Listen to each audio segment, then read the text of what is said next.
Mainit na balita. There are total 18 banks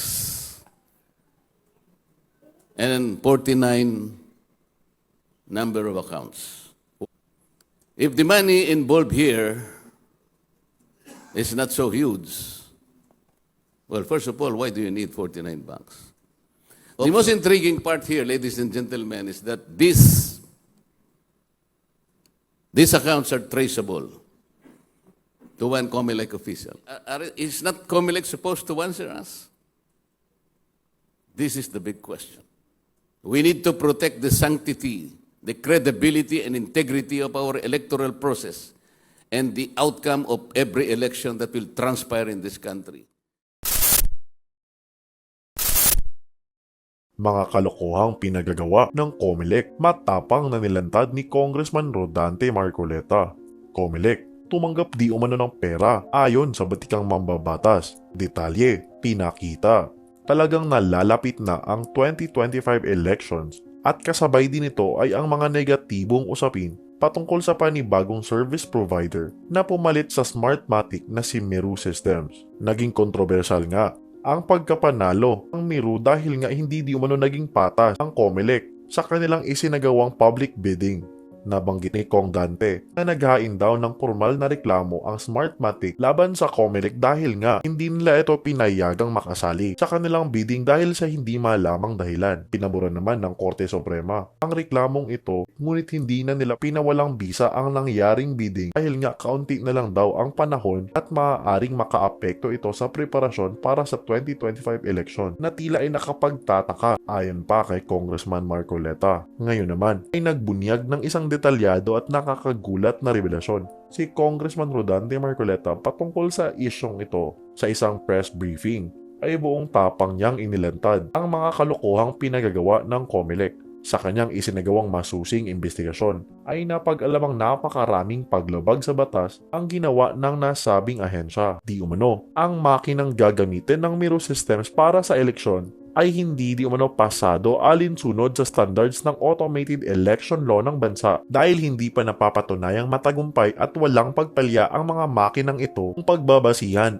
ang nakaraang pinagamitan nito sa ibang mga bansa na nagkaroon ng maraming kapalpakan. Kagaya nga ng nabanggit ni Kong Dante noon ay para saan pa ang 18 billion pesos na ginastos ng COMELEC sa Meru kung di umano ay hahantong lang din naman sa mano-manong proseso na siyang nabanggit ng COMELEC kung sakaling papalya ito. Tila nga ay nagwawaldas lamang ng malaking pera mula sa kaban ng bayan kung tutuusin. Dagdag pa ang kredibilidad at integridad ng magaganap na eleksyon sa susunod na taon. Sa gitna ng mga katanungan ay nananatiling tahimik at ikumbibig pa rin ang COMELEC na tila'y mayroon talagang hindi sinasabi ito. Sa kasagsagan din ng pagpapaliwanag ni Kong Dante ay pinakita niya ang ilang mga offshore bank accounts na di umano ay pagmamay-ari ng hindi pinangalan ng isang mataas na opisyal ng COMELEC kung saan ay pinapasok di umano ang pera mula sa mga Korean bank accounts na nagkataon ding siyang pinanggalingan ng Meru System. Bagamat kasalukuyan pa di umanong isinasagawa ng kongresista ang mga investigasyon,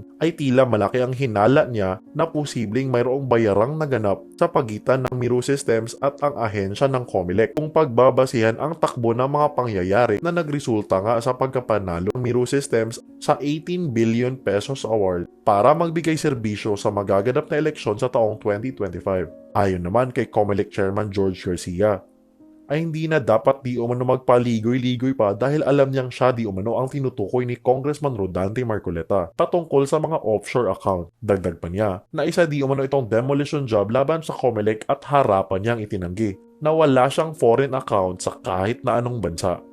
I'd like to believe that this is a very important matter to discuss with you, considering that for quite some time this representation has been waiting for some concrete answers from the COMELEC. I must inform you that I tried to ask several questions surrounding the procurement of the Meru technology from South Korea, but until the last meeting of the Committee on suffrage and electoral reforms, which was attended by COMELEC officials and representatives. I also inquired about the Meru system because of some intriguing reports that the technology as well as the machines procured by the COMELEC are not within the specifications as enunciated by our automated election law. Ang automated election law po natin, very explicit po yung sinasabi niya ron. The technology that must be procured, the system that must be procured, must have demonstrated capability and must have been tried successfully in prior electoral exercises here or abroad. Ang nangyari po, based on some reports, halimbawa po yung kanilang pagkakagamit ng Meru system and technology in the Democratic Republic of Congo, ang ginamit po nilang application doon ay yung tinatawag na DRE or Direct Recording Electronic Technology. At mula po sa mga reports ay sinasabi about 45% of the voting stations encountered difficulties with these Meru machines. Ganon din po sa Iraq na sinasabi nila na ang ginamit na technology ay tinatawag na OMR. Ito yung Optical Mark Recognition or Optical Mark Reader technology. Nagkaroon din po ng glitch. The report says that about 70% of the voting stations also resulted in confusion and difficulties that ended up in manual elections. Ito po yung kinatatakot natin. Ako po bilang isa ay nagpahayag din, kagaya ng sinasabi ko doon sa huling meeting ng Committee on Suffrage and Electoral Reforms. Nagtanong po ako tungkol dito, waiting that the COMELEC should come up with some answers to allay the fears of people like us. Ang pinag-uusapan po natin dito ay 18 billion pesos na binili natin po yung system from Meru, from South Korea. Yung terms of reference po ng COMELEC, ito yung TOR, ang minimum requirement po doon, sinasabi niya that the ACM that will be procured shall be using a combination of the DRE at saka po yung OMR. Meaning to say, the machines that will be procured are hybrid machines, capable of using a combination of two applications, meaning OMR and DRE. Ang tinatanong ko po ay meron na po bang napatunayan na ang Meru ay nakagamit po ng isang hybrid machine in any jurisdiction, either here or abroad, where the combination of these applications have been used? Wala pa po eh. On a separate matter, nga po, sa Congo, DRE ang ginamit, merong sablay. Ginamit ang OMR in Iran, sablay din. Paano kaya kung ito'y gagamitin combination with one another? Wala pang nangyaring ganito. So if there is no proof that the technology coming from Meru and as well as the machines accompanying this, ay wala silang may papakita na katibayan na itong hybrid machine na ito will function in accordance with the terms of reference, then the COMELEC will be openly violating Republic Act 9369. O ito yung automated election law. Ito po yung problema. 18 billion pesos ang cost po nito. At kung wala pong matibay na katibayan, ito'y magagamit natin and we might end also in a manual election, more than the figures and behind the huge figures, wag na po sigurong pag-usapan kung 18 billion, but I think the more important factor here is the credibility and integrity of our elections. Hindi lang naman po ako interesado na kailangan ma-assure natin yung integrity ng ating electoral process. Kayo po na pinatawag namin ngayon, lahat po tayo interesado to maintain clean, honest, orderly elections. Yung credibility and integrity of the elections, yun po is the primordial concern of all Filipinos like you. Bakit po nagkaroon po ng ganitong pag-uusap? First of all, I'd like to inform you that alam namin nyo siguro itong mga bagay nito sapagkat bukod sa akin, I think even before I started this crusade of asking the viability of the Meru system, si Mr. Alex Magno, kilala nyo siya, is a noted columnist in the Philippine Star. Basahin po ninyo yung kanyang mga articles. I believe he started in November 2023 and until May of this year, he wrote at least 8 articles sounding the alarm bells on Meru system. Pwede nga nating sabihin na si Alex Magno is the modern day John the Baptist. The only voice crying in the wilderness. Pero kagaya ko din, hindi siya nakakuha ng sagot. The COMELEC preferred to be silent as the monument, for reasons only known to them. Ito po yung gusto nating sabihin. Ang Supreme Court po sa kanyang recent ruling, it ruled that the COMELEC committed grave abuse of discretion in disqualifying Smartmatic from the bidding process. Alam po ninyo ang nangyari. Even before the bidding took place, COMELEC disqualified Smartmatic on the mere information supplied by the Justice Department of the United States relating to a criminal investigation about the alleged irregularity in the procurement of AES at the time of 2016 election during the term of then Chairman Andres Bautista. So without hearing the side of Smartmatic, dinisqualify sila, depriving it of its right of due process. Tama po ba yun? So isa na lang po yung bidder, and therefore there was no competitive bidding. Ano po ang nangyari ron? If there is no competitive bidding, then COMELEC violated Republic Act 9184.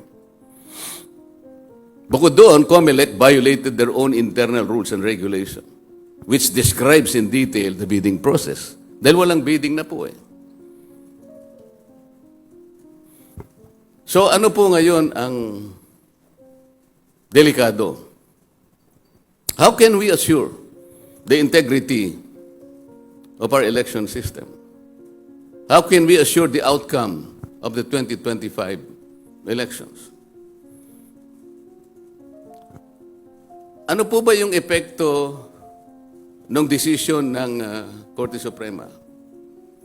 When the Supreme Court ruled that COMELEC committed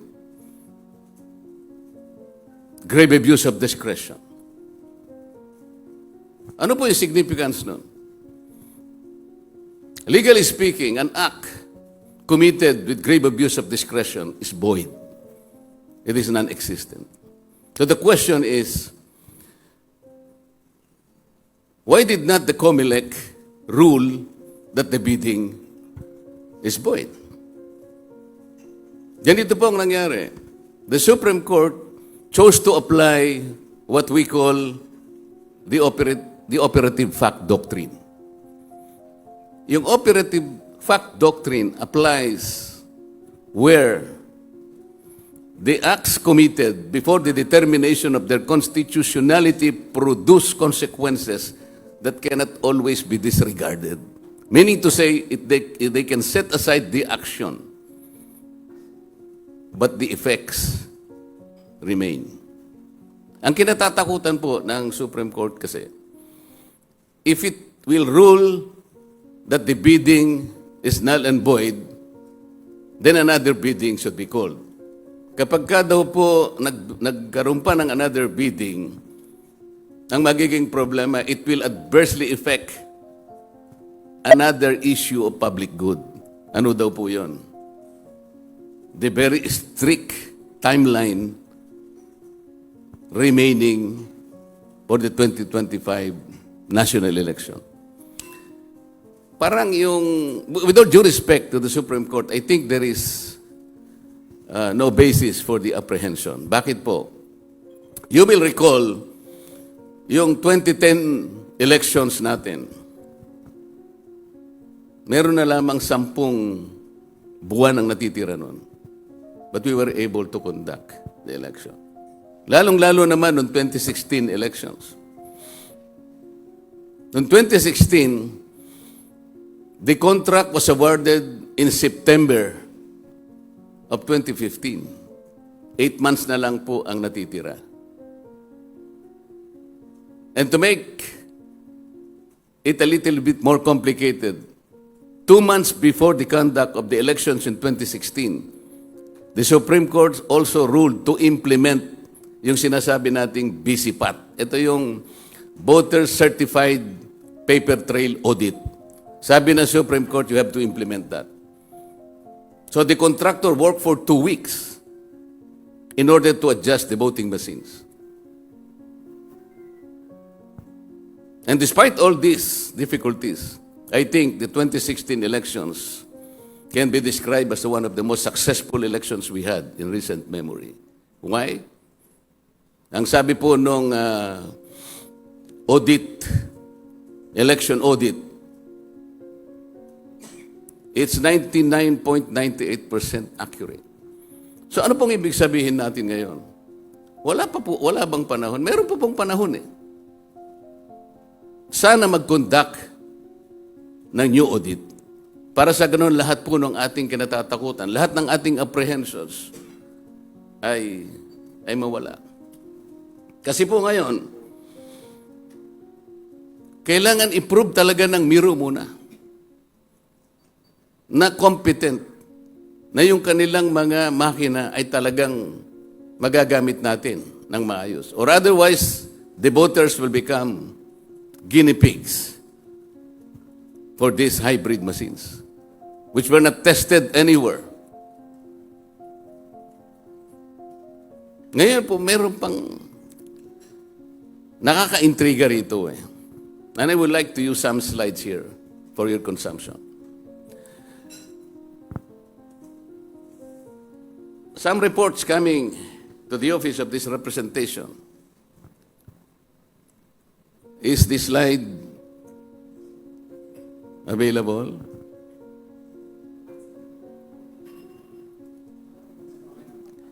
Makikita po niya, ito po yung slide 1. Makikita nyo dito on the first column is yung payment hubs. There are 4 countries involved in the payment hubs. Singapore, China, Hong Kong, Caribbean, and North America. Kaya po sinabi nating hub, kasi Singapore, there are 6 banks. The second column. Sa last column, makikita po ninyo yung 6 na bangko. HSBC, OCBC, Citibank, NA, Standard Chartered Bank, Bank of America, DBS Bank. The number of accounts involved sa Singapore, there are 21 accounts. Sa China, tingnan po ninyo, there are 4 banks involved. Number of accounts, 7. Ang mga bangko in the last column, HSBC, China Bank NA, Bank of China, Bank of Shanghai. Caribbean, there are 6 banks. Number of accounts, 18. Ayun po, nandiyan ang mga pangalan ng bangko. UBS, Bahamas Limited, RCBC, Royal Bank, Cayman Island National Bank, CIBC, First Caribbean Bank, Butterfield Bank, Scotia Bank, Cayman Island. North America, there are 2 banks with 3 accounts, Bank of America and Chase Banks. There are total 18 banks and 49 number of accounts. Why do you need 49 offshore bank accounts? If the money involved here is not so huge, well, first of all, why do you need 49 banks? Offshore accounts. Are you supposed to move sizable amounts of money globally? Kaya kailangan mo ito. The most intriguing part here, ladies and gentlemen, is that these accounts are traceable to one COMELEC official. This is a work in progress. You must be patient with me, and you have to bear with me because we're still verifying most of these accounts. But I will tell you that, if you go to the second slide, please. The second slide, the total offshore bank account worth 15.2 million or almost 1 billion pesos. Ito po yung totality ng 49 accounts, offshore accounts. And take note, at least 2.1 million or more than 120 million are deposits made from Korean bank accounts between 22 June 2023 to 22 March 2024. What is the significance of this covering period? 22 June 2023 to 22 March 2024. I will show you 5 accounts originating mainly from Korea. You should note that Miru system is from South Korea. Next slide, please. The third one. These are money transfers vis-a-vis certain milestones. Tingnan po ninyo yung date. June 22, 2023, ang depositor po ay 1 Stephen Schultz / Kyong Baek. Originating bank is Standard Chartered Bank, Jongro Main Branch, Korea. Yung recipient offshore account po is account number 5530198142761, Standard Chartered Bank, Singapore. The amount is $148,000. Ano po yung milestone? Meaning to say, ano yung katapat nito? On June 2023, COMELEC declared the previously procured and government-owned BCMs as unserviceable. Alam na po ninyo yung previously procured and government-owned BCMs, kung kanino galing yon. On June 15, 2023, private petitioners filed a petition to disqualify a former BCM provider from the bidding process for the 2025 automated elections. Alam po natin na na-disqualify na siya. Next slide. Yung date po, titingnan nyo, is August 15, 2023. Yung depositor is a certain Hyun Do-yoon, originating bank, Woori Bank, Seoul, South Korea. Recipient offshore account number 730083602-150, Bank of Shanghai, China. Titingnan po ninyo na ang iniikutan nitong mga accounts na to ay 5 accounts ito, as you will see in the next slides. The amount, $157,350. Ang katapat na milestone, on July 21, 2023, COMELEC approved the terms of preference for the 2025 national elections. Pero the TOR was approved without convening the COMELEC Advisory Council. This is in violation of the Omnibus Election Code. August 23, 2023, Depositor Dai Xiong Han. Originating bank, KB Kookmin Bank, Seo Rindong, Seoul, Korea. Account number 331-045-701-1274. Ito po, magre-replicate in the next slides. HSBC Bank, Hong Kong. The amount, $285,900. On August 10, this is the milestone, 2023, COMELEC and Bank issued an order directing its law department to comment on the petition for disqualification of Smartmatic. Please note that the COMELEC's own law department submitted its compliance arguing that there is no legal basis on prohibiting Smartmatic from participating in the bidding. Pero this is water under the bridge. Na-disqualify na Smartmatic. Next slide. Continuing transfers. Date, September 13, 2023. Depositor, Juan Lee.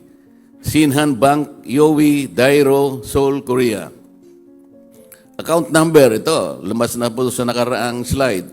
331-045-701-1274. HSBC Bank, Hong Kong. Amount, $157,488. Milestone, September 2023. According to news reports, COMELEC begins market survey on potential bidders for 2025 national and local elections. COMELEC has also claimed that as much as 10 companies have showed interest to bid for the contract to supply the automated election system and new BCMs. Pero hindi nangyari po yun, sapagkat sabi ko nga, isa na lang ang natira after disqualifying Smartmatic. 13 September 2023, Depositor Hee Jin Kang, KEB Hana Bank, Itaewon, Seoul, Korea. Account number 11385007142005. OCBC, Singapore, is the recipient of your account. Amount $188,540. Yun po yung dalawang milestone in the month of September. Next slide. October 18, 2023. Ito na naman po si Stephen Schultz / Kyong Baek. Standard Chartered Bank, Jong Romaine Brands, Korea. Account number, naulit na naman, 553-01981-42761, Standard Chartered Bank, Singapore. Amount, $295,280. Ito po yung milestone. COMELEC made a pronouncement that the bidder cannot be disqualified on mere speculation, but they did, which is consistent with government procurement rules. But after the deposit on October 18, COMELEC should later flip on this stance when it eventually issues on November 29, 2020, a resolution disqualifying its previous service contractor based on mere allegations in the U.S. in connection with former COMELEC Chair Andy Bautista. I told you that. October 30, 2022, COMELEC still used the previously declared unserviceable machines from former provider in the Barangay and Sangguniang Kabataan BSK elections. Next slide. Date, December 7, 2023. Ito na naman po si Hyun Do-yoon, Woori Bank, Seoul, Korea. Account number, naulit na naman, 730-0083-602-150, Bank of Shanghai, China. Amount, $185,932. Milestone, on November 29, 2023, COMELEC disqualified a prospective bidder from participating in any bidding process for the 2025 NLE despite previous pronouncements.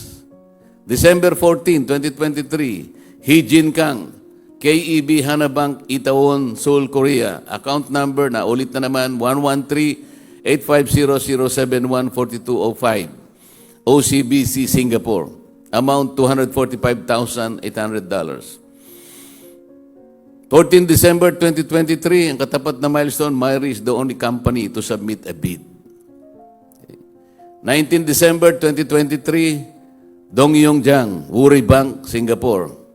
Ito, naulit na naman ang account number, 553-01981-42761, Standard Chartered Bank, Singapore.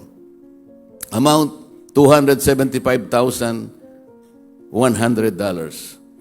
The second bidding process, ito yung katapat na milestone, was originally set on January 4, 2023. Prospective bidders requested for an extension to comply with the requirements. However, the COMELEC moved the deadline to 8 January 2024. The bidding was both opened and closed on the same day.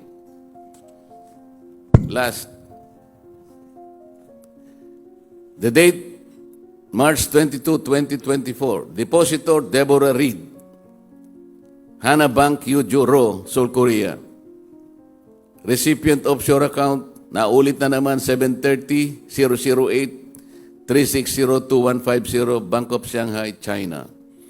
Amount, $178,200. Milestones, January 8, 2024, COMELEC declared Miru was the sole qualified bidder. February 21, 2024, COMELEC and bank demonstration of prototype Miru machines. Yung prototype po are not the machines themselves. The prototype na sinabmit nila for demonstration is a customized one but not produced yet. They have yet to produce the machine. 22 February 2024, COMELEC announced the 18 billion award in favor of Miru Systems. 18 billion pesos. 23 February 2024, Miru received the notice of award. March 11, 2024, contract signing between COMELEC and Miru Systems. Ladies and gentlemen, these are intriguing information. They are alarming, to say the least. Sabi ko sa inyo, this is a work in progress. We have yet to verify all this. There are 49 offshore accounts. Ang binanggit ko lamang po are those specifically originating from South Korea for obvious purposes. Aren't we supposed to question the COMELEC? It's not the COMELEC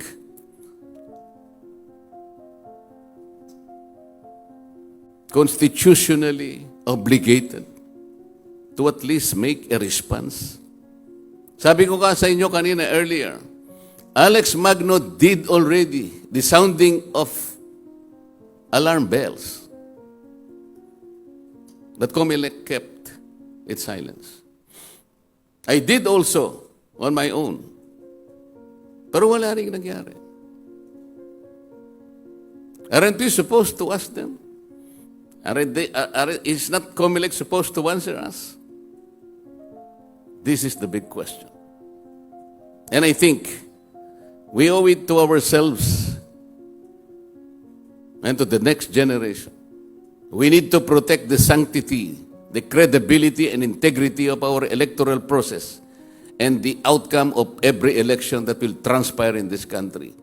This is not only my obligation, this is not only my duty, it is your duty as well as citizens of this republic. We have a shared responsibility. Thank you very much, ladies and gentlemen. Thank you, Congressman. First of Floor. all, I think the COMELEC should reply to us. This is a valid question. This matter has been brought to national consciousness. They should not keep silent. For the sake of transparency and for the sake of truth, they should come clean and answer these questions. And there is also a duty for our Supreme Court to do something on this. I think there is a motion for reconsideration. I think the COMELEC should not be afraid. As you might have noticed, in the last elections, we had only 8 months left. But we have proven that we can still do it. There's still, I think, ilang buwan pa? 10 buwan mula ngayon. Like what we did in 2010. 10 buwan ang natitira pero nagawa pa natin. But I think there should be another bidding. Kapag sinabi ng Supreme Court that the act is committed with grave abuse of discretion, it is void and non-existent. There is no reason not to nullify it. Meron pang panahon. At even if, sabihin na natin, halimbawa, if push comes to shove, halimbawa, the COMELEC is not telling us that there are still 97,000 BCMs, both counting machines, in their warehouse in Laguna. And these are supported by warranties, labor, equipment, spare parts, and maintenance. We can still use them. Bakit kasi natin binili ito? 18 billion pesos. Ang sinasabi naman ng batas you can procure, you can lease, you can rent, and other mode of acquisition for whatever you will use in the election. Dapat siguro nagrenta na lang tayo, nag-lease na lang tayo, nang ganito lang pala. Hanggang ngayon hindi nila ma-prove kung talagang magagamit natin ito. Remember, we're now talking of a combination of two applications, not a separate application of DRE or OMR. They will use a hybrid machine. Ang sabi ng batas natin, the procured system must have demonstrated capability and successfully used in prior electoral process. Wala silang may papakitang ganun eh. So, you have violated the law. We cannot use the operative fact. Why? Ang sabi ng Supreme Court, kinakailangan good faith. Before the operative fact doctrine can be utilized and can be applied, dapat sana you can apply it as a sound legal framework if all the parties acted in good faith. Did COMELEC act in good faith? I will tell you. I will repeat this. Disqualifying Smartmatic without giving it its due process on a mere information supplied by the state, by the Department of Justice of America. Is that good faith? There's no good faith. They did not follow Republic Act 9184 because there is no more bidding. Is that good faith? That's not good faith. That's bad faith. They did not follow their own internal rules and regulations because there is no more bidding. Is that good faith? It's not good faith. It's bad faith. Did they follow Article 12 of Republic Act 9369 by being able to show the whole country and to the whole people that these machines were within the specifications of the law? That's not good faith. That's bad faith. Hindi nga mangyayaring nag-negotiate because hindi nga kayo nag-call ng bidding. Ang negotiated lang kung may nag-participate na other bidders and then nag-fail yung bidding, 1 and 2 nag-fail. So negotiated na yon. In the first place, wala nga ang bidding eh. So how can you call it a negotiated contract? Kailangan po sagutin ng COMELEC lahat ito. The people needs the answer. Now. Not tomorrow, but now. What is at stake is the integrity of our elections. Yes, ito pong mga colleagues sa Congress when they were invited to witness the demonstration, nagko-complain nga po sila eh. Sabi nila, why was it prototype? A prototype is a customized machine but not produced yet. Paano mo sasabihin na nagpirmahan na kayo? 18 billion pesos, you signed the contract, there's already a notice of award without even presenting that these machines are the ones that we need. Nag-work ba yung hybrid? Yung nga yung separate applications, hindi nga nag-work. In Congo as well as in Iraq. Paano pa yung combined application?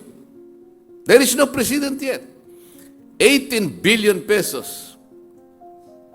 The biggest contract ever for automated election system. We are continuing the verification. Hindi lang namin masabi sa inyo ngayon kung ilan na. That's why we ask for your patience.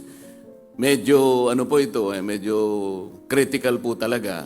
Kaya nga po kami nagtawag na ng ganitong press forum para tulungan nyo na rin kami. Alam mo nyo, kadadali po nito, kayo na rin po siguro ang gumawa ng paraan. Magtulungan na po tayo. For example, we're talking of 49 offshore bank accounts. Mapapadali po ito. For example, if you go to COMELEC, sir, there was a serious array of information surrounding or relating to the procurement of Demiru machines. Para po siguro mapadali natin, would you, for example, all the members of the Commission on Elections probably issue a waiver so that this representation and his team can go on verifying this in a faster mode? Baka gusto nyo kaming tulungan. All for Maybe Sa a ngayon po, syndicate. sa ngayon, based on our verification, it leads to only one person muna. Pero you suspect din na maybe syndicate. I still don't know because this is a matter, this is a work in progress. Pero yung lamang pong 49 offshore accounts talagang kamuntik na po akong nahulog sa upuan ko. Talagang nakakabigla po talaga ito. I myself did not expect this. Kaya nga po ako tumawag ng press con kagaya nito. Pagtulungan po natin. Obligasyon po natin ito. Let's get to the bottom of this. Sir, do you have a time frame when you're going to unmask this person and maybe file a case? Would depend on how fast we can do the verification kasi medyo ano rin po ito, medyo alam nyo naman, medyo mahirap din po ito. Ba tayo kung sino po ito? Ayaw po nating sabihin ang pangalan kasi nga it's unfair naman na sabihin natin ang pangalan while we are still in the process of verifying this. Kailangan po, ako naman po ang laging naging prinsipyo ko po palagi po akong sigurado, hindi po ako kumbaga sa namamaril. Hindi po ako bumabaril ng padaskul-daskul lang. Sharpshooter po ako Hindi po niyo na itatanong. Sige. Pero so ayaw niyo lang po sabihin yung pangalan, pero ibig sabihin may pangalan na po tayo. Gaano po kataas na official po ito sa COMELEC? Basta po official po ng COMELEC. Let's leave it at that. Yes, sir.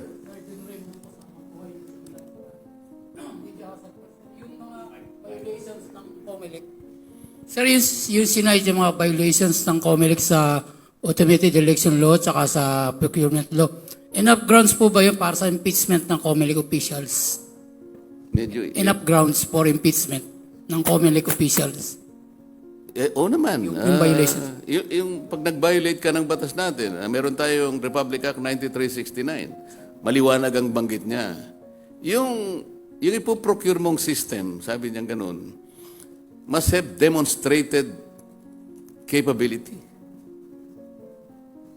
At kinakailangan it was successfully used in prior elections here or abroad. It's incumbent upon them to produce precedents, actual experience that these machines are the ones that we needed based on the categorical mandate of the law. Yung terms of reference lang niya The minimum requirement, sabi niya ganun, there should be a combination of two applications. Sila mismo gumawa ng terms of reference. Sabi niya, it is a hybrid machine, a combination of OMR at saka yung DRE. Yun nga lang, DRE and OMR separately used in other countries, sumablay na Ito pa kayang pag i-merge mong dalawa, you will use a combination of two applications in one machine but without producing an evidence that they can work in our jurisdiction. Problematic na po yun. Kinakabahan naman ako doon. Aren't we supposed to look into the outcome of our elections? Yung integrity po nito, pinag-uusapan natin. Huwag na po nating pag-usapan yung 18 billion, although pwede rin naman nating masyadong malaki naman po ito. Hindi po 1.8 billion ito. 18 billion. But more than the amount itself, more than that, there is a more pressing issue. This is the integrity, the credibility, and the sanctity of our national elections. Sir, do you have any plans to initiate an impeachment complaint against the... Let's cross the bridge when we get there. Siguro ang iniisip ko ngayon is to file an appropriate resolution, an inquiry into the subject matter, para sa ganun mapadali natin o magkatulungan tayong lahat. But foremost, kaya ko po tinawag ito. You are all responsible members of media. Alam ko po na pare-pareho tayong may puso ng hindi natin pababayaan na basta na lang mapariwara ang quality ng ating election. It is also your responsibility, hindi lang po ako. Kaya ako po tinawag ito para magkaisa tayo. Pagtulungan po natin ito alang-alang sa ating bansa. Sir, Gabriel Lalo po from Inquirer. Sir, I was about to get to that point. Kung magpa-file po ba kayo ng House resolution about it? I intend to. Tinatapos lang po natin yung verification. Talaga pong importanteng ma-verify po ito. Sir, hindi ba siya mako-cover nung current, mayroon kasing hearings din yung Committee on Suffrage, di ba sir? Tungkol dito sa issue na to.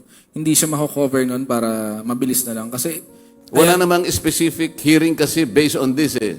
Noong huling hearing po nila, nakapagsalita lang po ako on other matters. Ang pinag-uusapan po natin, yung wala ng withdrawal sa mga ganito. Ibang issue po ang pinag-uusapan eh. I just asked the chairman a few minutes if I can talk on other matters because it's so important to me. And I took advantage of the presence of COMELEC representatives. Sinabi ko na naman po ito. Kasi gusto ko po talagang magsalita sila at ipaliwanag po lahat ang agam-agam kagaya ngayon na pinag-uusapan. Ito, lumaki na po and the plot thickens already. sir, question lang din regarding dun sa machines. Yung sinisita po kasi, di ba, yung sa Miru. Would there be enough time kung sakaling when it happens na makancel yung kontrata sa Miru, would there be enough time to prepare for the 2025? Palagay ko, the President, yung sinasabi ko sa inyo, 2015, the contract was signed in September 2015.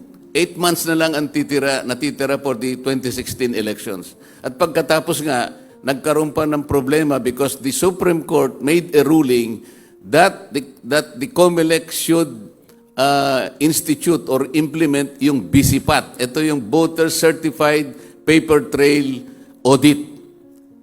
Walang magawa yung contractor. So, it needed 2 weeks. 2 months na lang before the election, nagawa pa rin niya ng paraan. So, tayo naman, wala pa tayo sa ganung critical. May 10 months pa tayo, like what we did in 2010. 10 months ang natitira. So, sabi ko, wag nating takutin ang sarili natin. Sabi ko nga, medyo natakot ang Supreme Court. Ang sinabi niya, we cannot nullify. Although dapat ni-nullify niya na po. With all due respect to the COMELEC. Kasi sabi niya, grave abuse of discretion amounting to excess or lack of jurisdiction. If the act committed grave abuse of discretion, void po yun eh, legally speaking. Non-existent. Pero tumuloy siya doon sa operative fact kasi nga natatakot siya, baka kung mag-undertake ng new bidding, kapag na-nullify yung bidding na yun, baka kulangin tayo, might jeopardize yung 2025 election. I think, without due respect, the apprehension has no basis. Dahil meron pa tayong maliwanag na 10 months as we speak today. Hi, Kong Marcoleta. Yes, ma'am. Hello, Kong Marcoleta. I'm Melalas Moras from PTV4. Sir, follow-up lang po. Bukod sa pinaplano nating House Resolution, nalalapit na rin kasi yung budget season. Kayo po, ano po yung pinaplano nyo sa nalalapit na budget season? Pagdating pag humarap na sa Kamara itong ang COMELEC, kayo po ba, gusto nyo po bang malinaw muna to bago magawaran o maaprubahan yung hinihinging budget ng COMELEC? Ano po yung mga nakikita nyong kondisyon para malinaw tong issue ito bago sila mabigyan ng budget? Nililid mo ako sa leading question. Siyempre, tatanungin natin siya. It's also an opportunity. Alangan naman bigla na lamang dumaan na lang ba yung budget nang hindi natin. Lahat ng pagkakataon magagamit natin para i-bring up po itong napaka-importanting bagay. We will take advantage of every opportunity to get to the bottom of this. Yun po ang aking pangangako sa inyo. Sir, as early as now, with all the, yun nga, yung mga revelations po natin, are you still hopeful na magkakaroon po tayo ng clean and credible election sa 2025? Bakit naman hindi? Ako, pangarap ko yun. Maski ikaw, pangarap mo din yun. Lahat po tayo nangangarap. Wala po sigurong isa sa atin ang hindi nangangarap na lahat po ng eleksyon natin kailangan malinis. Pagsikapan po natin na ma-achieve natin yun. At every way, every angle, gawin po natin yun. Yung pagtutulungan natin, importante po yun. Kaya po tayo nag-uusap. Sapagkat ito po yung napakalaking problema ang kinakaharap natin. Pagtulungan po nating lahat ito. Opo. Sir, last na po from my end, nagkaroon din po ba kayo ng chance na makausap din yung COMELEC officials about this? Or meron din bang ganong plano na magkaroon ng meeting with them? Wala pa po kaming naging pag-uusap. Yun nga po, kagaya po ni Alex Magno na naka-8 articles na po. Basahin po ninyo. November 2023 up to May 2024, kung hindi po ako nagkakamali at bibihira po akong magkamali, 8 articles po. Ako po siguro 2 articles lang na isulat ko. Tungkol din dito, yung lumabas po about 10 days ago, sinabi ko nga, na may problema ito because even the US aid, kinol na po nung isang US-based journal na, aren't you supposed to assess, sabi, the wisdom of supporting the countries using Miru system, considering that even the president of the Congo Election Commission was cited by the US Treasury Department. Kasi lumabas po na nagkaroon siya ng corruption issue. He padded the value of the machines coming from Miru by US 100 million. At yung pong pera na yun ay na-deposit sa kanyang company controlled by his family. Lahat po, sinabi ko rin po ito pero ang nangyari, kagaya rin po ni Alex Magno, wala po tayong nakukuhang kasagutan. Nakakabader naman po yun. Nakakapagbigay ng pagdududa. Bakit hindi po kayo magsalita? Bakit hindi po kayo mag-explain? Ito po ba isang bagay na hindi ka explain? Paano ba sa Tagalog yun? Hindi po ba ito isang bagay na dapat po ninyong ipaliwanag na mabuti sa ating mga mamamayan? Yun po lamang hinihingi natin. Kung Dante, sir, clarification lang po. Halimbawa, ang kailangan natin talaga is the explanation of COMELEC. What if the COMELEC will insist on the decision of the Supreme Court applying the doctrine of operative facts? Because nung sabihin ng Supreme Court yung nasa isip nila, baka it will jeopardize the preparation of 2025 elections. So at this time, baka kung magkaroon pa ng panibagong bidding, baka yun yung i-insist nila sa atin na Supreme Court nga although there is an yung abuse of discretion, that's why they applied the doctrine of operative facts. Baka yun yung maging rason ng COMELEC. So what will happen o anong susunod nating legal move to compel the COMELEC na para maalis yung pagdududa? Ako naman, optimistic ako na kasi there is a motion for reconsideration. Ako, baka makita uli. If the COMELEC will take a second, harder look on it, the COMELEC will probably realize that the act should have begun yung good faith. Walang good faith eh. The operative doctrine applies only when the act started in good faith. Maliwanag yun. The long line of decisions taken by the Supreme Court say that operative fact can only apply as a rule of equity, as a sound legal framework, if the parties acted in good faith. I'm telling you that they didn't act in good faith. Hindi ko na uulitin yung mga sinabi ko. So, palagay ko po, because there is a motion for reconsideration, ang aking palagay, baka naman the Supreme Court will finally make a decision nullifying the bidding. If that happens, then magmadali tayo, magbid sila kaagad, we still have time. Good morning po, Sir. Joy Cantos po from Filipino Star. Sir, I just want to ask, if the COMELEC would pursue to use the Miru equipments in the conduct of 2025 midterm polls, did you foresee a failure of election? Would they be held accountable for the violation of ethical standard, administrative and criminal case? Sana wag na po tayong mapunta doon because ang gusto ko yung hindi maapektuhan yung integrity ng election natin. Ang sabi ko kanina, if push comes to shove, I think the COMELEC can still utilize the 75,000 BCMs now stored in their warehouse in Laguna. Dadagdagan na lang po natin ng konti. Sa tingin ko, mas maganda po na senaryo yon. At makakatipid pa po tayo. Siguro, isoli na lang ng Miru yung kanila, binayad natin sa kanila. Sapagkat hindi nila napatunayan, ang makinang ibinibigay nila sa atin are capable. They have demonstrated capability. Yun po yung sinasabi ng batas. At sana wag na tayong pumunta ron kasi kahit na halimbawa napanagutan nila yon, sumabit naman ang ating election, yung integrity natin. Mas gusto ko pa po, unahin natin yung integrity ng ating electoral process. Sir, from the figure that you've shown, does it indicate that Miro bribed the COMELEC to get the 18 billion contract reward? Your guess is as good as mine. Sir, on other topic, nagpalabas na po ng 10 million reward doon kay Pastor kay Boloy. Are you optimistic by this time ma-arrest na po siya? Kasi in the past, yung mga PNP po, they're in the lackadaisical mood to arrest him. Siguro po, itanong na lang po ninyo yan sa mga otoridad. Wala po akong kinalaman sa issue na yan. Pasensya na po. Hi sir, good morning po. Rose Cos po sa UNTV News. In relation dun po sa plano niyo pong pagpa-file ng resolution regarding po dito sa controversy sa Miro Systems, as early as March 2024, nag-file na rin po yung Makabayan Black Lawmakers para po imbestigahan yung mga kontrobersyang iniuugnay dito sa Miro Systems. Pero it's still pending po sa Committee on Rules. So what efforts are we planning to make para po maaksyonan yung inyo pong ihahaing resolution? Ganito po, iniisip ko ngang mag-file ng resolution.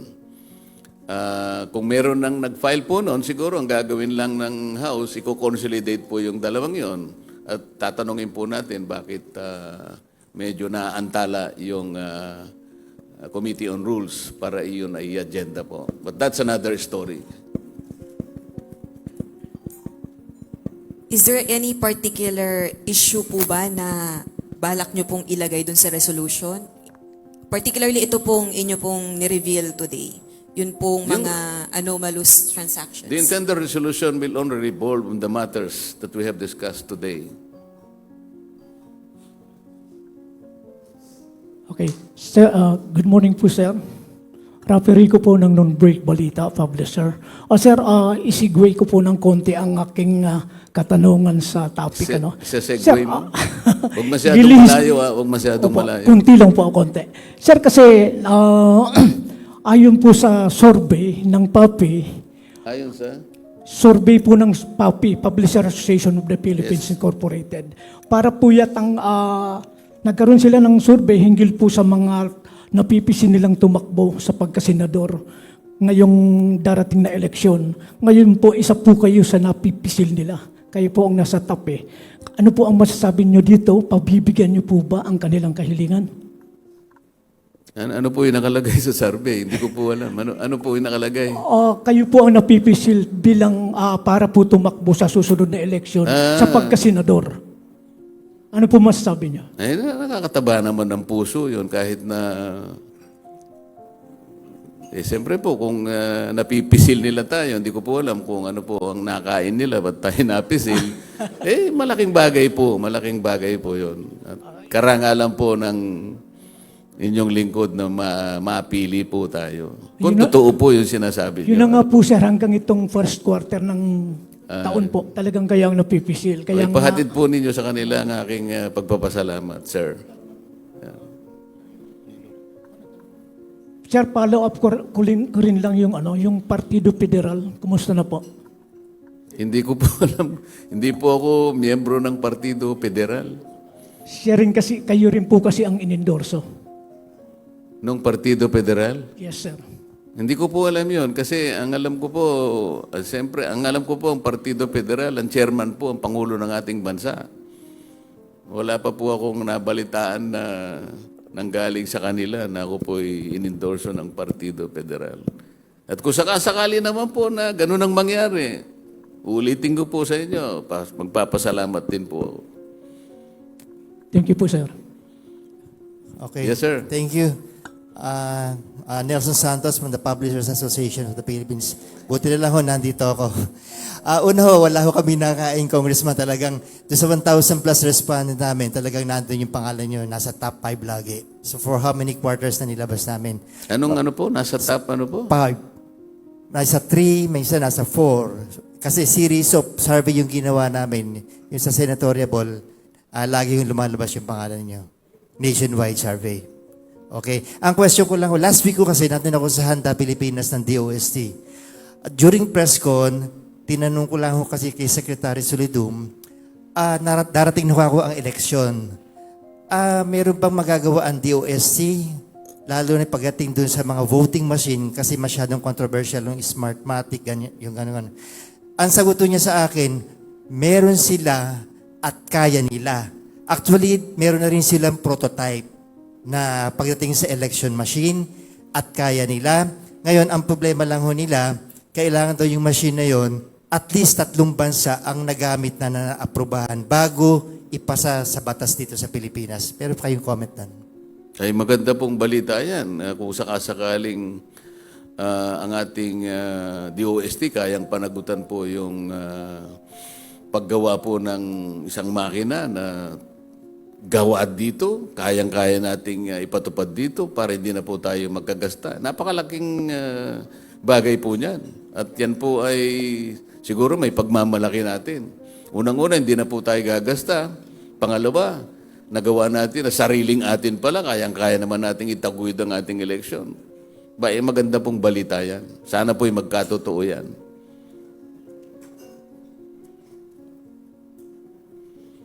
Kung alam ko po, wala na kayong gustong itanong. Ano po?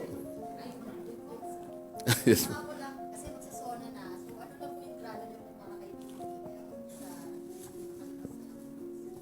Grado po?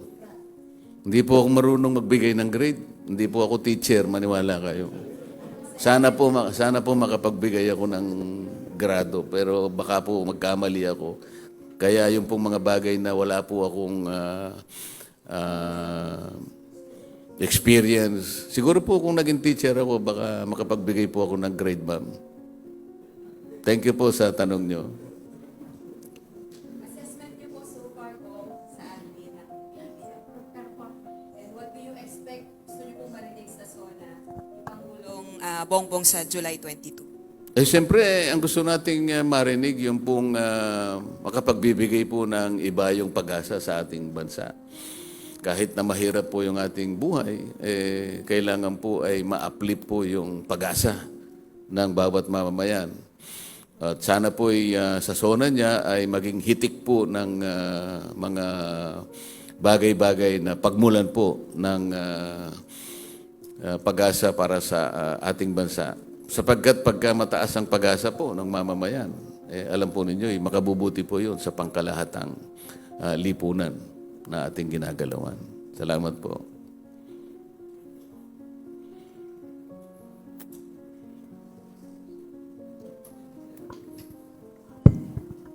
Last 2 questions daw.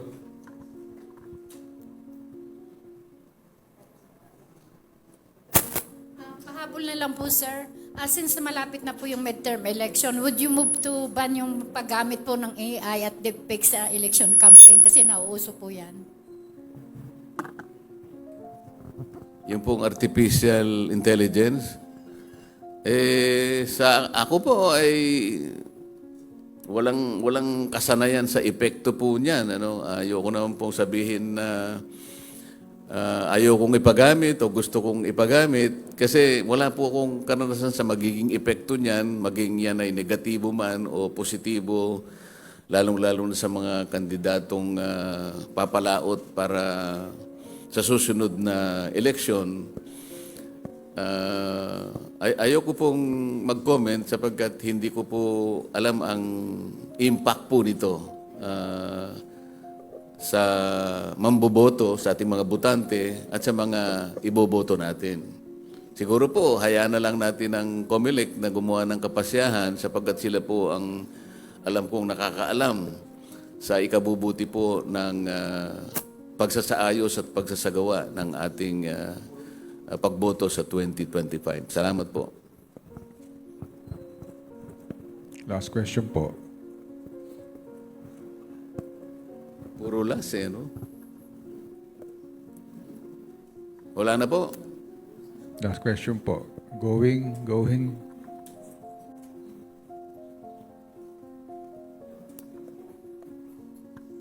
Hello, Kenneth Basilio, Business World. Aside sa Miru, do you also plan on investigating yung mga joint venture partners nito ng Miro Systems in handling the automated polls for 2025?